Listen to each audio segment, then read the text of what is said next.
You spent 12 years in school. 12 years. Hundreds of tests, thousands of hours. You learned the periodic table.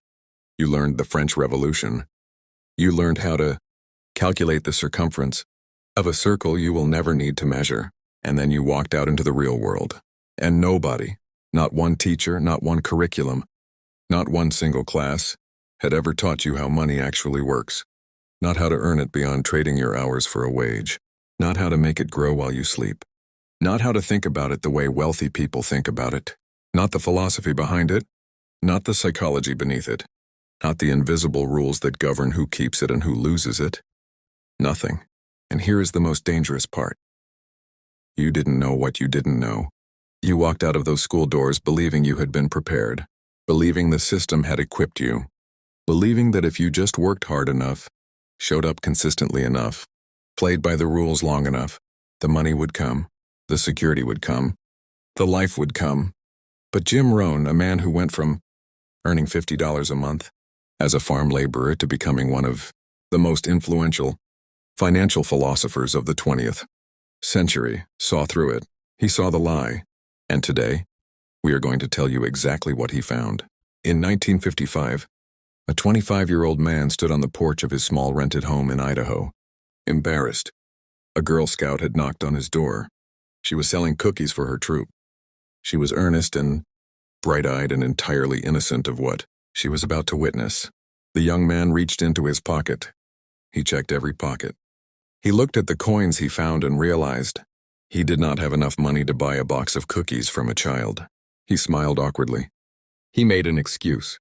He closed the door, and he stood alone in his hallway with something burning inside his chest that was not quite shame and not quite anger, but something far more dangerous than both. It was clarity. That young man was Jim Rohn.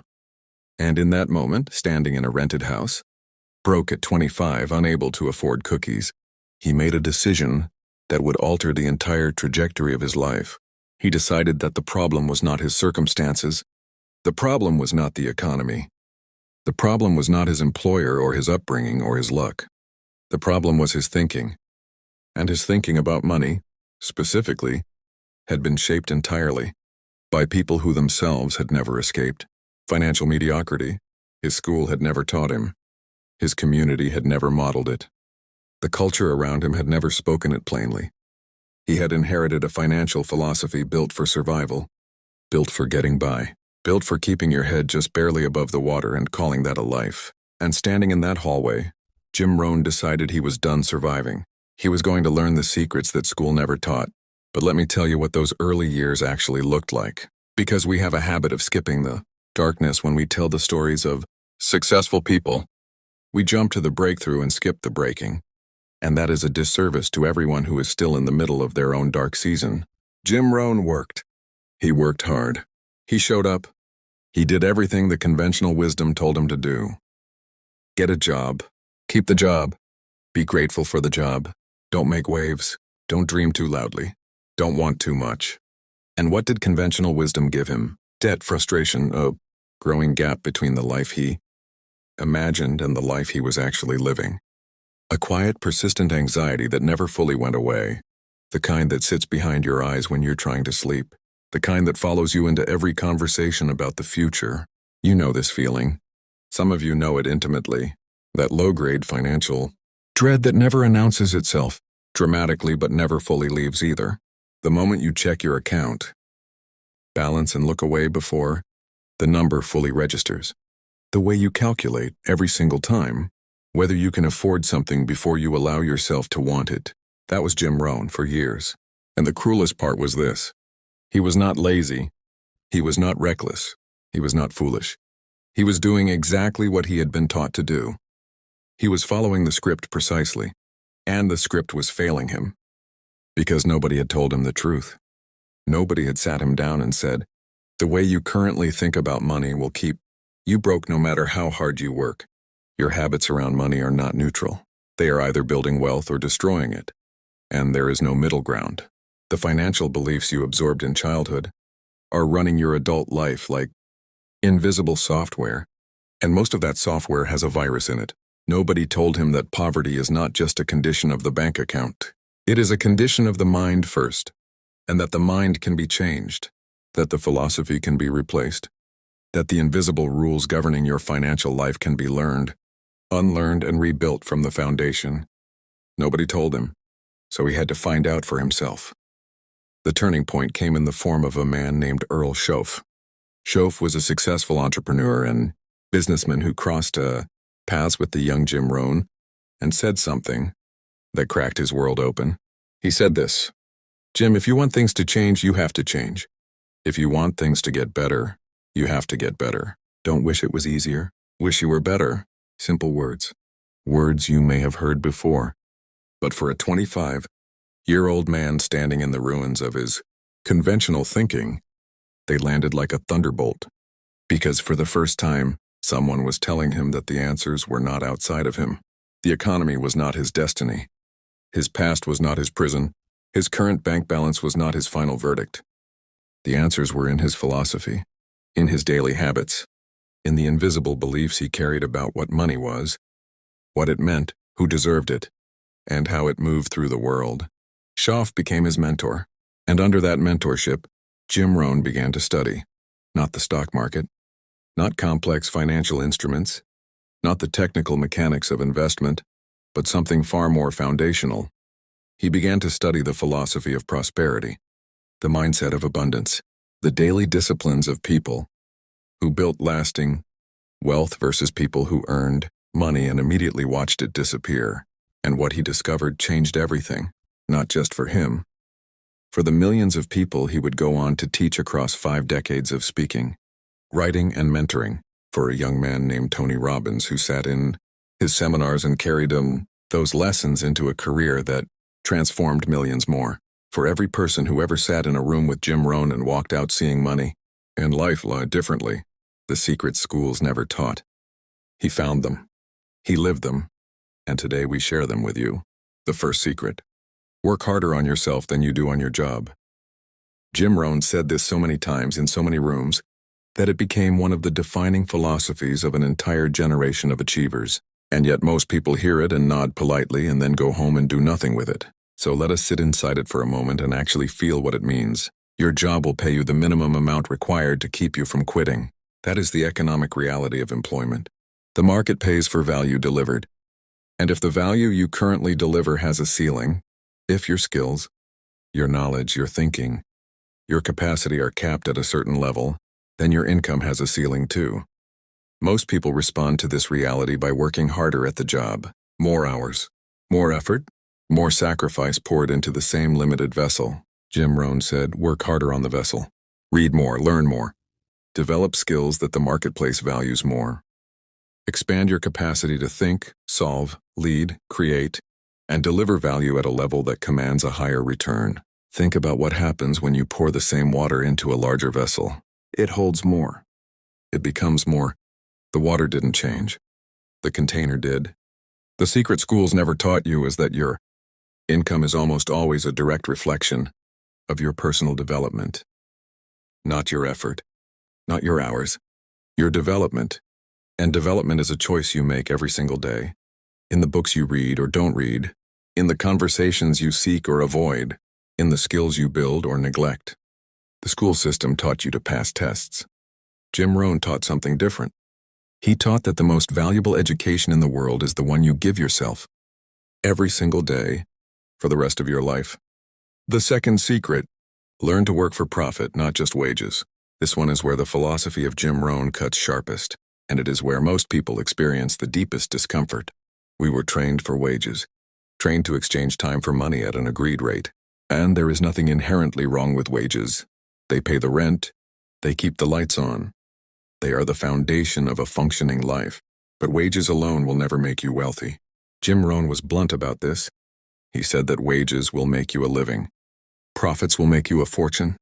Profit means you participate in the outcome. It means you have skin in the game.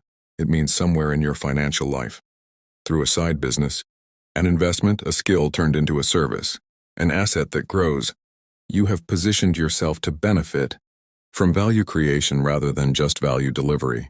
Think about the difference. The employee who builds the restaurant earns their hourly wage and goes home.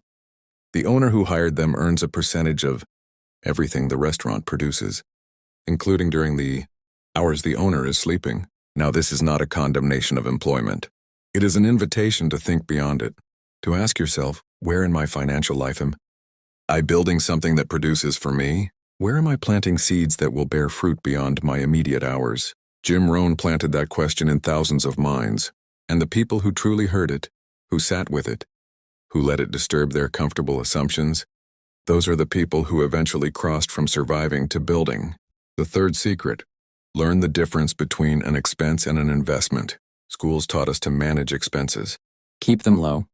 Cut costs, be frugal, and frugality has its place. Jim Rohn never dismissed the value of discipline with money, but there is a category of spending that the school system never clearly named, and the failure to understand it is responsible for more financial stagnation than almost anything else. The investment, not just in stocks or real estate, though those matter, but in books, in courses, in mentors, in experiences that expand your capacity, in the seminar that costs $500 and changes the way you think about value, creation for the rest of your life. In the business book that takes 4 hours to read and hands you an idea worth 10 years of accelerated growth. Most people look at a $200 course and say, I cannot afford that. Jim Rohn looked at a $200 course and asked, what will this cost me if I don't take it? What opportunities will I miss? What mistakes will I keep repeating? What ceiling will I stay trapped beneath? The question is not, can I afford this investment? The question is, can I afford not to make it? He said that formal education will make you a living. Self-education will make you a fortune. And he meant it literally. The most transformative financial education most wealthy people ever received did not come from a classroom. It came from a relentless, self-directed, lifelong commitment to learning how money, value, and human psychology actually work. The fourth secret: your philosophy determines your financial destiny, not your circumstances. This is the deepest secret, the one that sits beneath all the others, the one that Jim Rohn returned to again and again across 5 decades of teaching, because it is the root of everything. 2 people can be born in the same neighborhood, raised in the same conditions, handed the same opportunities, and end up in radically different financial realities 20 years later, not because one was lucky and one was not, not because the economy favored one and abandoned the other, because their philosophies were different. One person absorbed the belief, consciously or not, that money is scarce, that wealth is for other people, that financial struggle is simply the nature of life for people like us. That belief became a filter. Every opportunity was viewed through it. Every risk was rejected by it. Every chance to grow was quietly strangled by it. The other person, somewhere, somehow, through a book or a mentor or a moment of radical clarity, replaced that philosophy, decided that wealth was learnable, that the rules were knowable, that the gap between where they were and where they wanted to be was bridgeable through education, discipline, and compounding time. And then they began to see differently. They began to act differently. And over time, not overnight, not magically, but steadily and inevitably, they began to produce differently. Jim Rohn called this the great philosophical divide, and he said it explains more about financial outcomes than any technical investment strategy ever could. Your philosophy about money is either working for you or against you, right now, in this moment. Whether you are aware of it or not. The fifth secret: discipline is the bridge between where you are and where you want to be. Every person who ever heard Jim Rohn speak remembers this line. It is carved into the memory of everyone who encountered him because it is so simple and so devastating in its truth. We know what to do. Most of the time, we already know.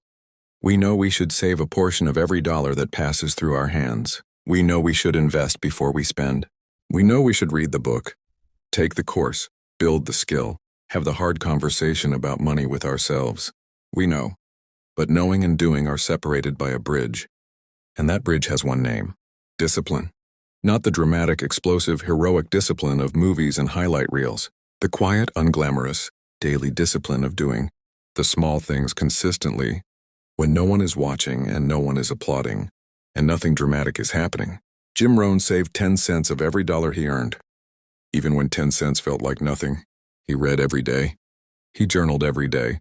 He tracked his finances every day, not because each individual act was transformative, but because the compound effect of daily disciplines, sustained across years, produces results that feel miraculous from the outside and are entirely logical from the inside. The secret was never a secret at all. It was always just the discipline to do what you already know. I want to speak to something now that goes beyond strategy, beyond tips and philosophies and frameworks. I want to speak to the feeling. You know the feeling, the one that shows up quietly in the middle of ordinary days, when you are sitting at your desk, doing work that pays your bills but doesn't light you up.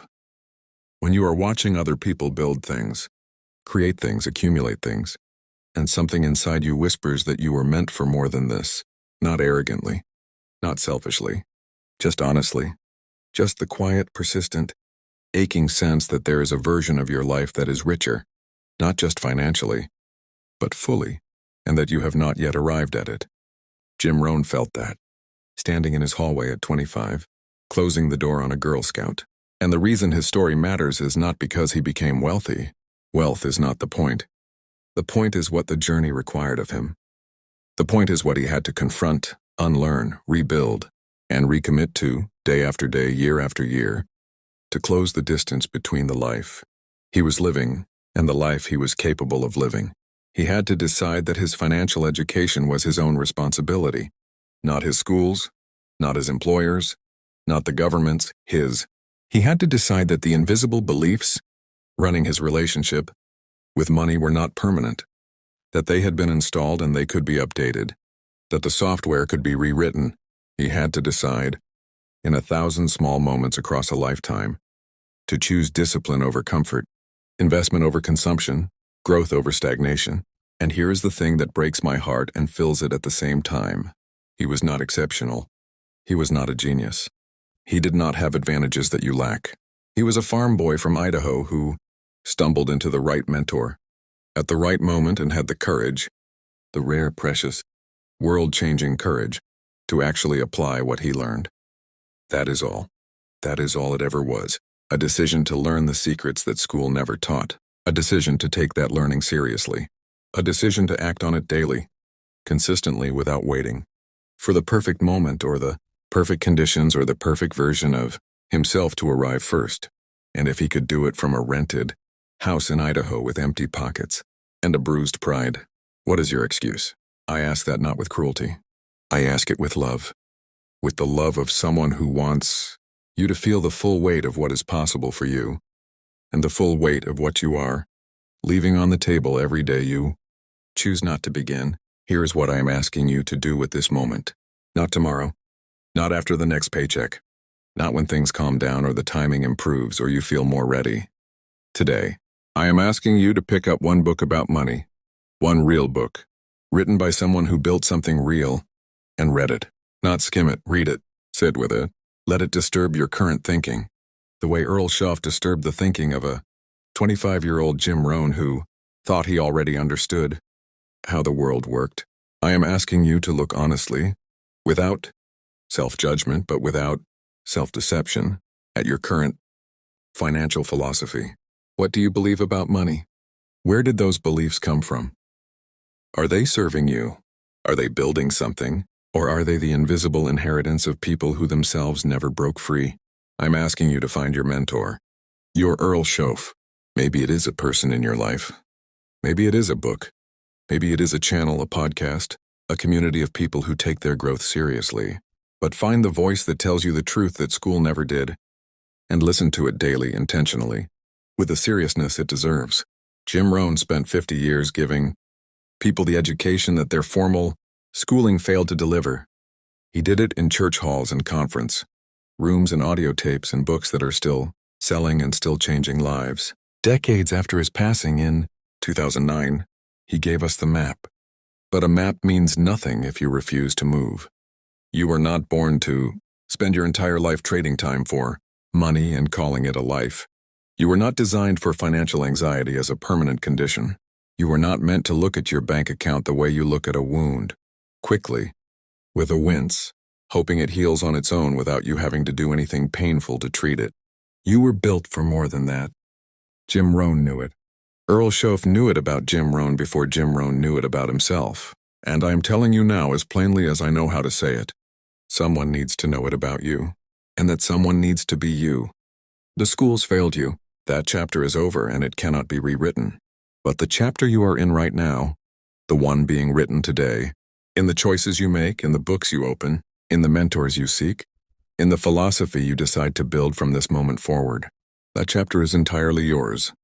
Write it differently. Write it the way Jim Rohn rewrote his, standing in that hallway, broken, burning, and finally ready to learn the secrets that no school had ever been brave enough to teach. The secret was always this. You are not your circumstances, you are your philosophy, and your philosophy can change, starting now, starting today, starting with you.